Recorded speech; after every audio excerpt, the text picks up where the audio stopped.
Good afternoon from the space coast of Florida, where 4 astronauts are about to suit up for NASA's boldest test flight in a generation.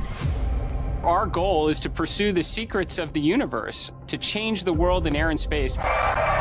We have a ton of people gathering around the world to watch this history-making moment. This crew cohesion, we're at the point now where we are ready to go fly. I've had shivers run up and down my spine a number of times. This mission is an opportunity for our generation. It's about human history. It's the story of humanity. The question isn't go or not go. It's are you going to lead or are you going to follow?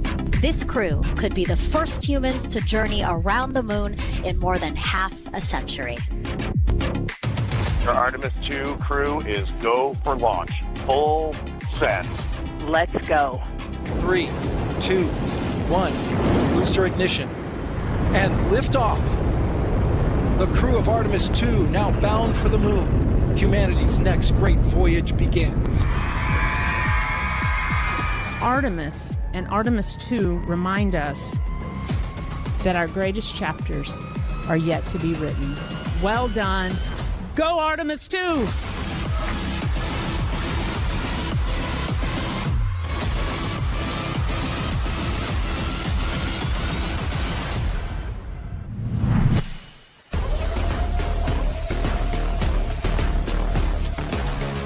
Point is the end game. The moon has now become the center, the focus of this mission. Artemis 2 is the first step in a sustained presence off of planet Earth in deep space. And if we are successful in doing that, I think Artemis 2 becomes just that first little teeny tiny curb that we stepped up on this really long journey. السلام عليكم ورحمة الله تعالى وبركاته. والنهاردة نتكلم عن رحلة أرتميس 2، وهي أول مرة الإنسان يذهب فيها إلى القمر بعد أبولو 17 في 1972. وبتكون الرحلة مكونة من 4 رواد فضاء. وأرتميس 2 مش زي أبولو 11، لأن هما مش هيهبطوا على سطح القمر، بل هيلفوا حواليه وهيلفوا من وراه. وأول مرة بشر في التاريخ يقدروا إن هما يشوفوا الجانب المظلم من القمر بعينيهم المجردة. برنامج أرتميس هو ببساطة العودة الكبرى للإنسان إلى القمر، لكن هذه المرة ليس لمجرد الزيارة وترك الأعلام كما حدث في الستينيات، بل بهدف البقاء بشكل دائم. تقود ناسا هذا المشروع بالتعاون مع دول وشركات عالمية، ويسعون من خلاله لتأسيس قاعدة قمرية ومحطة فضاء تدور حول القمر، تعمل كبوابة للانطلاق نحو المريخ مستقبلا. وده معناه ان بعد برنامج أرتميس ما ينتهي في 2028 مع أرتميس 3 وهيكون وقتها هبوط فعلي للقمر، هيبدأوا ان هم بقى يدوروا على طرق يطلعوا بيها لهدفهم الجاي، وهو الصعود للمريخ. وده عن طريق بناء قاعدة قمرية علشان تزود المركبات اللي رايحة للمريخ بالوقود، علشان الوقود ما يخلصش في النص. وده هيكون بالتعاون مع كذا شركة لإنتاج صواريخ قوية تقدر إن هي توصل المريخ، ومن ضمنهم طبعا شركة الصواريخ الشهيرة سبيس إكس. واسم أرتميس مستوحى من الأساطير اليونانية القديمة، حيث أن أرتميس هي الأخت التوأم لأبولو، مما يرمز لكون هذا البرنامج هو الجيل الجديد والمتطور من رحلات أبولو. يعتمد المشروع على أقوى صاروخ صنعته البشرية حتى الآن، وهو صاروخ SLS بجانب كبسولة أورايون التي ستحمل رواد الفضاء، مع خطة طموحة تشمل إرسال أول امرأة وأول شخص غير أبيض لسطح القمر، مما يجعله مشروع يحمل أبعادا إنسانية وعلمية واسعة جدا. وطبعا احنا عرفنا ان أرتميس مكونة من 3 رحلات. أول واحدة وهي أرتميس 1، وهي بدون رواد فضاء وبتشبه أبولو 4 و5 و6. وتاني رحلة لأرتميس وهي موضوع فيديو النهاردة، اللي هي أرتميس 2، هي برواد فضاء في مدار بدون هبوط على القمر زي أبولو 7 و8 و9 و10. ثالث رحلة وهي أرتميس 3، وهي هبوط بشري على القمر زي من أبولو 11 ل 17. وطبعا زي ما انتوا عارفين ان احنا النهاردة هنركز على أرتميس 2 بس. يا ترى بقى ايه هي الأهداف الاستراتيجية للبرنامج؟ يسعى برنامج أرتميس لتحقيق قفزات تكنولوجية وعلمية، من أبرزها البحث عن المياه الجليدية. واحد هنا هيجي يسألني ويقول لي يا ترى هما يعملوا ايه بالمياه الجليدية إلا على القمر؟ أنا هقولك المياه الجليدية دي في الأصل مية أو H2O، وطبعا المية زي ما احنا عرفنا ان المية مكونة من ذرتين أكسجين وذرة هيدروجين واحدة، فاحنا لما نفصلهم كده انت بقى عندك طاقة تقدر ان انت تزود بيها الصواريخ بعد كده الوقود الكافي علشان تقدر بعد كده تروح المريخ. وده غير طبعا ان المية دي مية عذبة، فبالتالي هيستخدموها في الشرب. وطبعا برضو الاكسجين اللي هم استخرجوه من المياه الجليدية هيقدروا ان هم يتنفسوا بيه. وتاني هدف معانا وهو بناء محطة جيت واي. المحطة دي هيكون فكرتها باختصار ان هي هتكون نقطة رواد الفضاء بيتجمعوا فيها علشان يهبطوا على سطح القمر او علشان يروحوا للفضاء العميق او يروحوا لكوكب المريخ. تالت هدف استراتيجي معانا للبرنامج وهو الانترنت القمري واسمه لونا نت. ايوه انترنت زي ما سمعت، انشاء شبكة اتصالات وملاحة متطورة تشبه نظام GPS والانترنت الارضي لتوفير تواصل دائم ودقيق بين رواد الفضاء. يعني هيكون انترنت زي اللي على الارض ولكن في القمر. رحلة أرتميس 2 تعتبر مهمة أرتميس 2 الخطوة التاريخية الأبرز لعودة البشر إلى الفضاء العميق منذ عام 1972، حيث تمثل اختبارا نهائيا وحاسما لقدرات كبسولة أورايون وصاروخ SLS العملاق. خلال هذه الرحلة التي ستستغرق 10 أيام سيقوم طاقم متنوع يضم 4 رواد فضاء بمناورات معقدة واختبارات دقيقة لأنظمة دعم الحياة والاتصالات أثناء الدوران حول الجانب البعيد للقمر والعودة للأرض باستخدام الجاذبية. ونجاح مهمة أرتميس 2 معناه إن هم اتأكدوا من قدرات الكبسولة أورايون على أنظمة دعم الحياة وقدرات صاروخ SLS العملاق علشان يمهدوا الطريق رسميا لمهمة أرتميس 3 اللي هي هتشهد هبوط بشري مجددا على القمر، مما يجعلها الجسر الذي يربط بين التجارب الحالية وبين مستقبل الاستيطان الفضائي المستدام.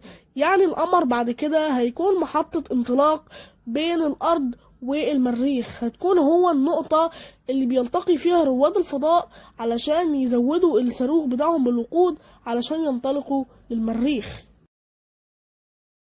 طيب يا ترى ايه هي الاسباب اللي خلت وكالة ناسا ان هي تأجل رحلة أرتميس 2 سنتين كاملين؟ فبدل ما كانت هتنطلق عام 2024 خلوها تنطلق في عام 2026. تأجلت المهمة التزاما من وكالة ناسا بمعايير الأمان والسلامة كأولوية قصوى، فكان من المفترض أن تنطلق الرحلة عام 2024. وتلخصت الأسباب في 3 محاور رئيسية، أولها اكتشاف تحديات تقنية داخل الكبسولة أورايون تتعلق بأنظمة دعم الحياة والتحكم التي أظهرت الاختبارات عدم كفاءتها في الظروف المتطرفة. فلو كانت وكالة ناسا ما التزمتش بمعايير الأمان والسلامة كان حصل في أرتميس 2 نفس اللي حصل في كارثة أبولو 1، وهي أول رحلة فضائية مأهولة بالبشر لبرنامج أبولو.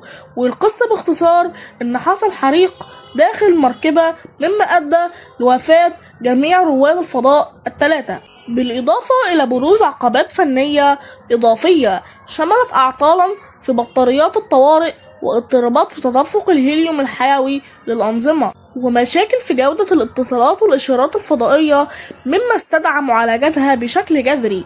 ولأن المركبة أورايون كان فيها مشكلة في الإشارات والاتصالات الفضائية استدعى ناسا إن هم يستخدموا ثورة جديدة في التكنولوجيا، وهي إن إحنا أول مرة هنستخدم الليزر لنقل البيانات Optical to Orion. وفكرتها باختصار ان هم يستخدموا نبضات الليزر لنقل البيانات بدل موجات الراديو.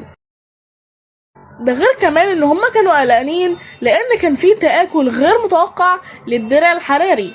لو انتم ما تعرفوش ان اخطر حاجة في الرحلة كلها ليس الاقلاع بل الهبوط، لان هم بيكونوا بيهبطوا بسرعة 40,000 كيلومتر في الساعة وبيتعرضوا لدرجة حرارة حوالي 2800 درجة مئوية، مما يعادل حوالي نصف درجة حرارة سطح الشمس، وهي درجة حرارة مهولة جدا. لو ما كانوش أخدوا إجراءات السلامة في الدرع الحراري كان زمان 4 رواد الفضاء متحولين لنص كفتة شواية أو كفتة محروقة بقى. وأخيرا الحاجة لمراجعة الصاروخ العملاق SLS والأنظمة الأرضية لضمان توافقها مع معايير الرحلة المأهولة وتوفير وقت كاف لتدريب وتكامل الفرق الدولية المشاركة، لأن طبعا الرحلة المأهولة أو معايير الرحلة المأهولة غير الرحلة اللي مش مأهولة اللي هي كانت أرتميس 1. تعالوا بقى نتعرف على أفراد طاقم رحلة أرتميس 2. أول واحد معانا وهو قائد ريد وايزمان، وهو مسؤول عن سلامة الطاقم والقرار النهائي.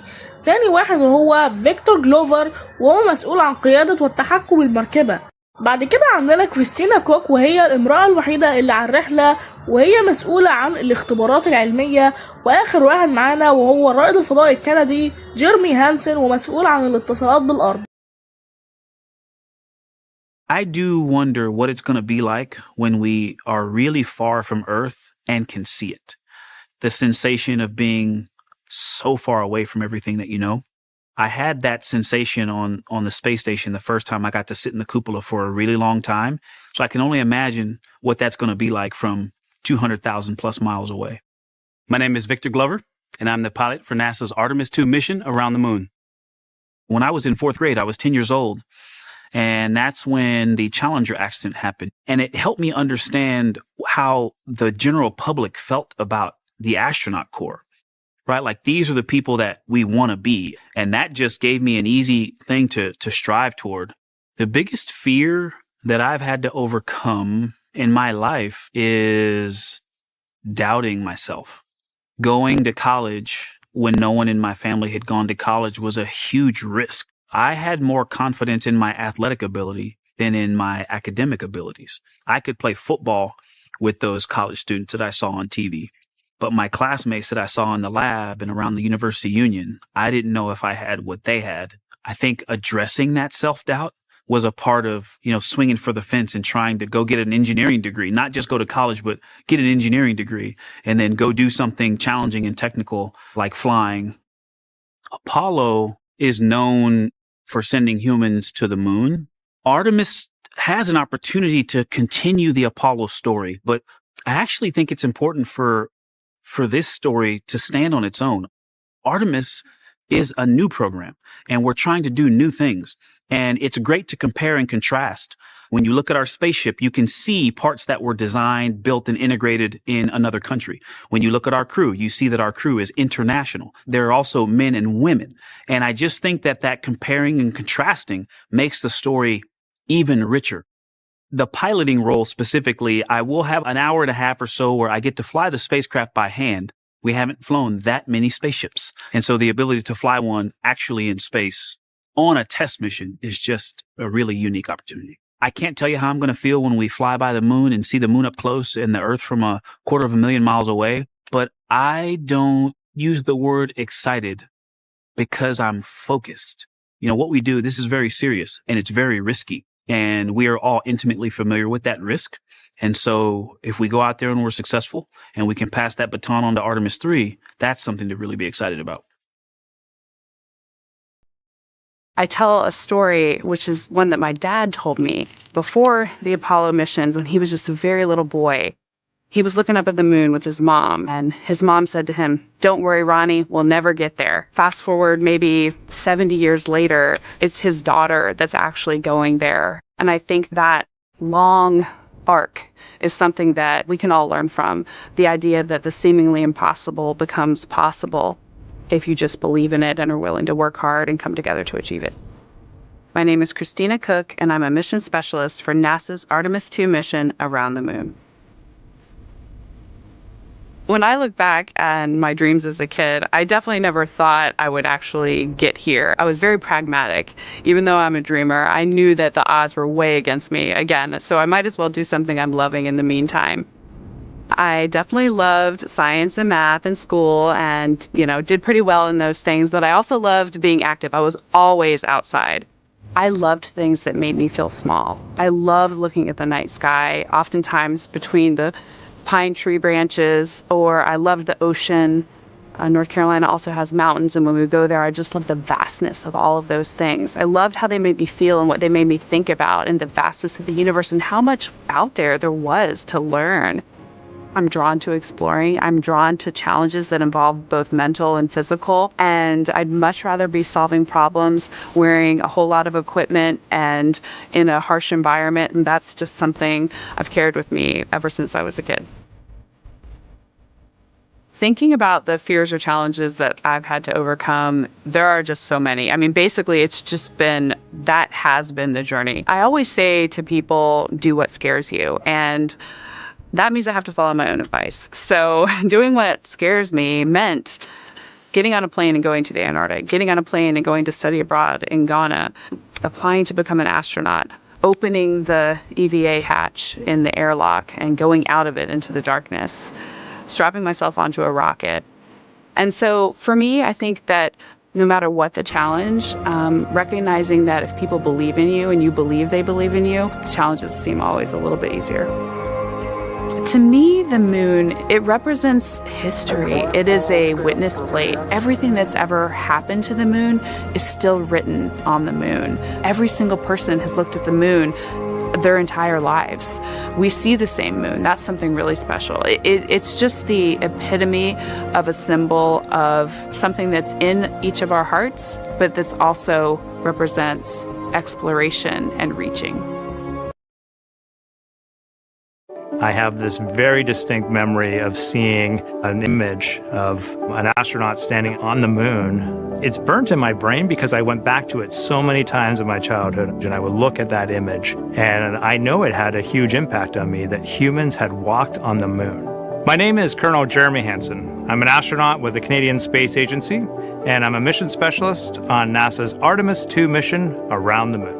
My elementary school years, I grew up on a farm outside of London, Ontario. I spent as much time as I could with my dad on the farm. I learned the value of hard work, for example.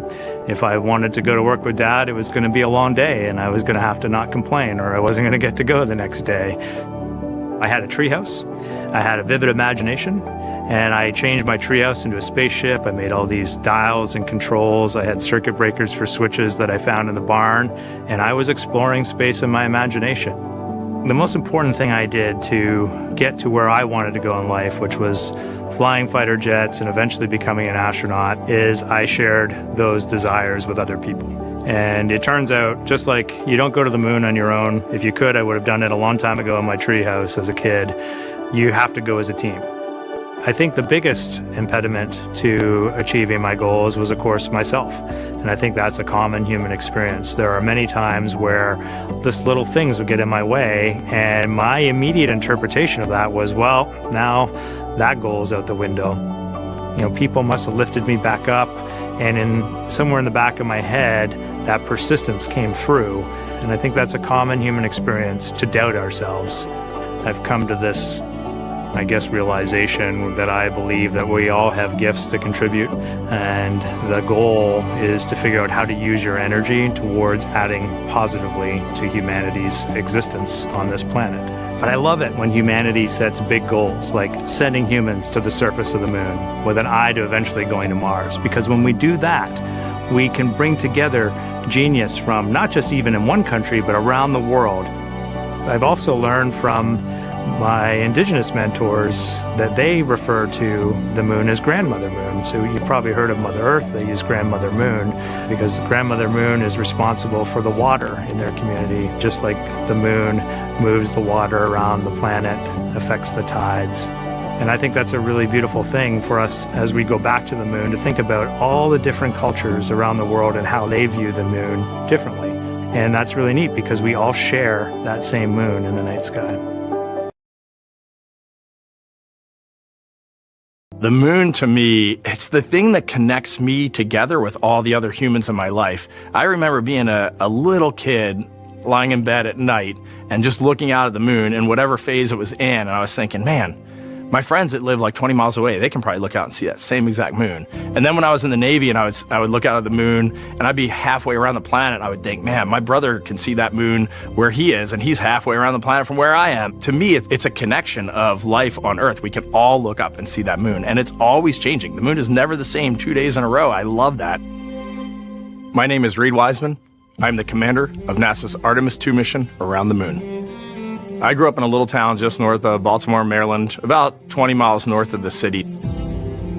There was a National Guard base nearby my house, and there were A-10 aircraft that would fly over every now and then. I just would look up at them and be like, man, I want to be up there. I want to go do that. And then my brother went to the Naval Academy, and I would go every year and watch the Blue Angels fly during commencement. And that just started to grow and grow and grow. For a while, I wanted to join the Air Force, and then I realized Navy flies as well, and they fly from ships in the middle of the ocean. And that was it, like, done deal for me. That is exactly what I wanted to do for my career. Flying is freedom to me, especially when you're in a jet aircraft coming off of an aircraft carrier in the middle of the Pacific Ocean. Nearest land is over 1,500 miles away. So when you come off of that aircraft carrier, you are truly just alone with yourself out there. It is a magical experience to be out there all by yourself in an aircraft over the Pacific. Just it's free. I think anybody who accomplishes something that they set their mind out to, there's no one thing that does it for them. It's a combination of everything. I mean, the way my parents raised me, the way my brother and I, the way our relationship developed over time, my friends, being in the marching band, going to college, setting my own course, learning how to live on my own, being mentored along the way, being, kept on the path to success, but being given the freedom to, make excursions and fail every now and then and regroup and carry on. I think all those things come together in the end to get you where you are. I've had to overcome, I'm a human being. I've had to overcome a lot of fears. I'm pretty scared of heights. I joked about that on the International Space Station, but it turns out I'm only scared like at the edge of a building. When you're up on the International Space Station, even though you're 250 miles up, I never had that feeling of falling or that I was, at risk up there. I just kind of loved the feeling of floating and looking down at Earth.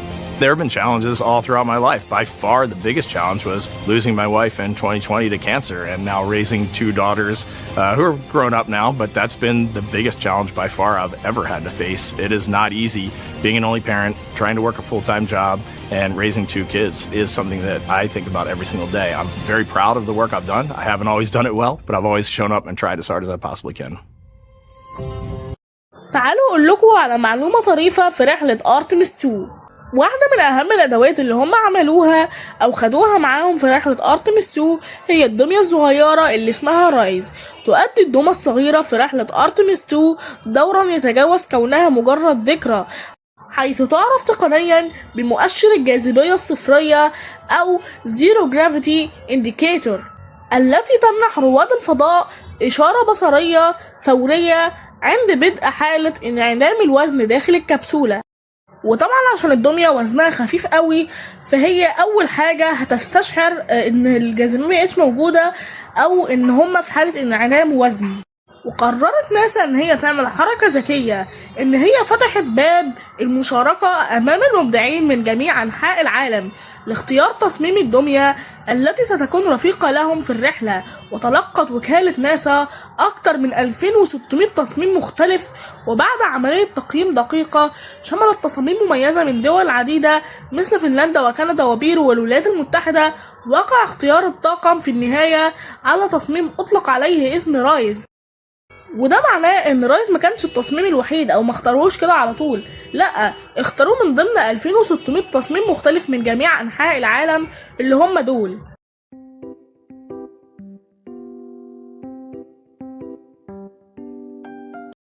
استلهم مصمم رايز تصميمها من صورة شروق الأرض التاريخية لربط الحضارة بإرث رحلات أبولو العريقة، ولأن هذه الصورة مفضلة عند الطاقم وقع الاختيار على هذه الدمية. ومن موقع هذا أعلن تطوعي إن الدمية بتاعتي هتكون هي الدمية الجاية لرحلة أرتميس 3، وهي الدمية موني. هي عبارة عن قمر لابس بدلة رائد فضاء، وهو باختصار إن هو جسم رائد فضاء ولكن براس قمر، علشان يفكرهم يعني بأبولو وقد إيه إن هم كانوا جامدين وكده عشان يختاروا التصميم بتاعي. ياه بجد.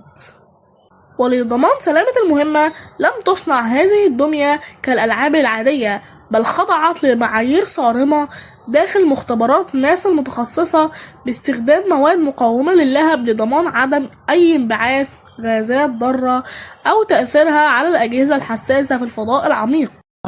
Packing for a journey to the moon is kind of like any other road trip. You need clothes, food, a map, your favorite toy. Really. Except this toy has a job to do up there because this is a zero-gravity indicator.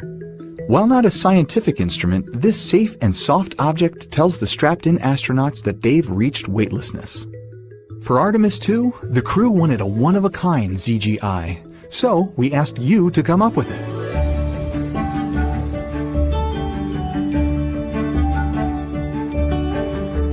Thanks everyone for sending in your entries from around the world. Over 2,600 of you submitted. And we loved seeing all of your contributions. It was a really difficult decision because each design had a unique quality that stood out to our crew.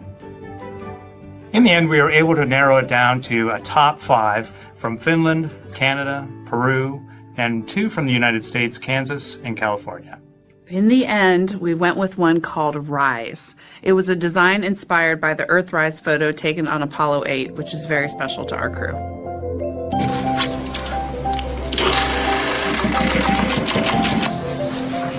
With the winner chosen, next came the task of bringing it to life, here in the Thermal Blanket Lab at NASA's Goddard Space Flight Center. This lab specializes in custom materials to protect sensitive spacecraft equipment and is perfect for creating a ZGI that meets the rigorous safety standards of NASA. Because you have to be concerned with whether the thread's going to outgas or if it will hold up, if it's flame retardant. This is the Rise ZGI doll.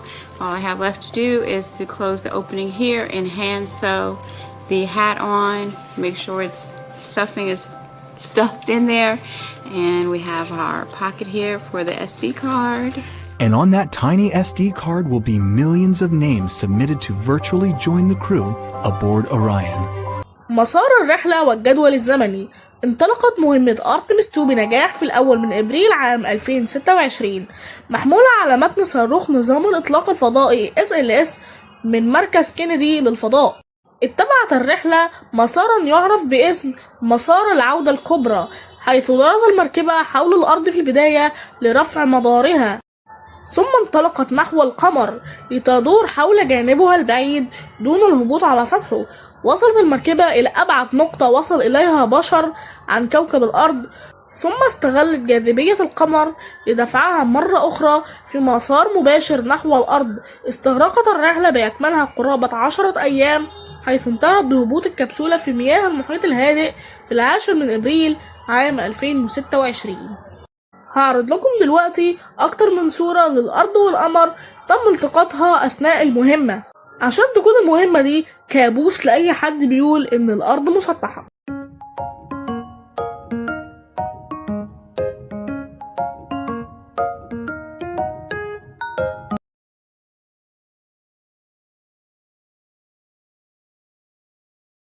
The rocket is on its own. 4 brave explorers ready to ride the most powerful rocket NASA has ever launched. Sound suppression water is flowing. 15. And here we go. 10, 9, 8, 7. RS-25 engines lit. 4, 3, 2, 1. Booster ignition. And liftoff. The crew of Artemis 2 now bound for the moon. Humanity's next great voyage begins. Good roll pitch. Roger, roll pitch. Houston now controlling the flight of Integrity on the Artemis 2 mission around the moon. Integrity, AMT high. AMT high. On time passing 30 seconds into the flights. Integrity passes the alternate beacon. Target milestone. Mission Control Houston seeing good performance on main engines. Space Launch System core stage. Integrity, 3 miles in altitude. Traveling more than 1,200 miles per hour.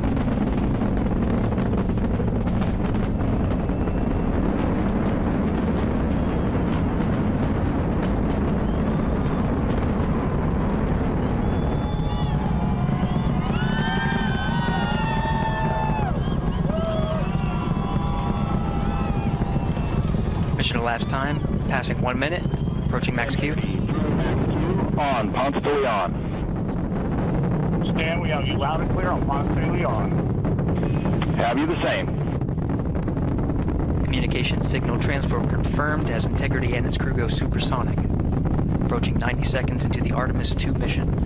Integrity is 14 miles in altitude, 8 miles downrange, traveling more than 2,600 miles per hour.